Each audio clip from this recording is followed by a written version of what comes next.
அண்ணன் செத்து போனது உங்க ரசிகர் உங்களுக்கு பாடுபட்டு உயிரை விட்டுருக்கான். டேய், இவன் நானோட உயிரோட சொன்னேன், நானோட ரசிகர் மன்ற சொன்னேன், நானோட கரண்ட் கம்பத்துல கொடி கட்ட சொன்னேன். ரசிகர் மன்ற பேரால எவனோ செய்யற முட்டாள் தனத்துக்கு நான் தான் பொறுப்பா? தப்பு தானே. வெளியே உங்க ரசிகர்களா இருக்காங்க, நான் என்ன பதில் சொல்றது? இவ்வளவு நாளா என்கிட்ட வேலை செய்யறல, இத கூட சமாளிக்க தெரியாது. இங்க வாடா, போய் இந்த செய்தியை கேள்விப்பட்டதும் நெஞ்சு வலியில துடிக்கிறாரு அப்படின்னு சொல்லிப்போ. நெஞ்சு வலி.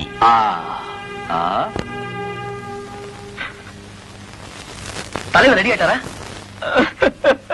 என்னாச்சு? அதை எப்ப கேக்குற? இவ்வளவு நேரம் நல்லா இருந்தார். அவர் ரசிகர் ஒருத்தர் செத்து போயிட்டாருன்னு கேள்விப்பட்ட உடனே நெஞ்சு வலி வந்து படுத்துட்டாரு.